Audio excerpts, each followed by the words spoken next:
অগ্নিকে বাঁচানোর জন্য কথাকে অগ্নির ভাই বোনেরা ধন্যবাদ জানায়। কথা বলে, ধন্যবাদ কেন বলছো, আমি তো কাছেরই একজন, আর আমার তো কর্তব্য সবার বিপদে পাশে দাঁড়ানো।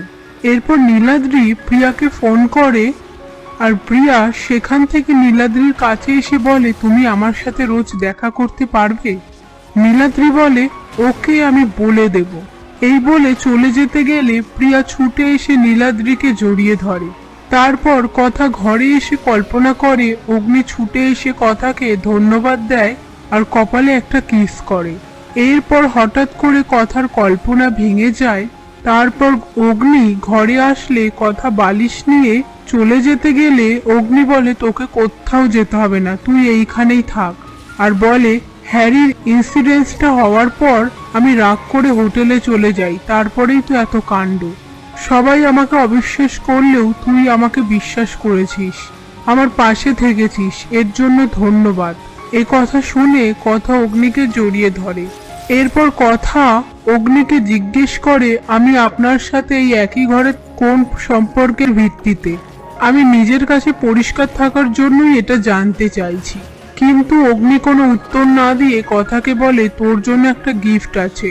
এই বলে একটা অশ্বগন্ধা গাছ কথাকে গিফট করে। সেটা দেখে কথা খুব খুশি হয়ে যায় আর বলে, এই গাছটা কেনার খুব শখ ছিল, কিন্তু সামর্থ্য ছিল না।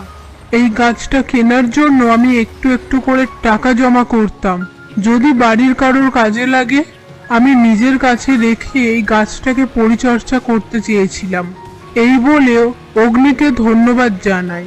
অগ্নি বলে, গাছ পেয়ে নিজের কথা তো ভুলেই গেছিস, আমার থেকে জানতে চাইছিলিস না? তুই আমার কে হোস? তুই আমার বেস্ট ফ্রেন্ড হোস, সব থেকে কাছের বন্ধু। কথা বলে, একদিন আপনি আমায় বলেছিলেন আমি আপনার বন্ধু হওয়ার যোগ্য নই, আর আমি আপনার সব থেকে কাছের বন্ধু, এটা আমার কাছে পরম পাওয়া। তারপর অগ্নি বলে, এখন আমি ঘর ঠান্ডা করে শোবো। কথা বলে, এতে তো ঘর হিমশীতল হয়ে যাবে। অগ্নি বলে, তোকে গাছ এনে দিয়েছি, গাছ নিয়েই থাক। কথা বলে, আপনি কেন উত্তেজিত হয়ে পড়ছেন? এখনই আপনাকে অশ্বগন্ধা গাছের মূলের রস খাওয়াতে পারতাম, খুব ভালো হতো। অগ্নি কথার মুখটা চেপে ধরে বলে, একদম না।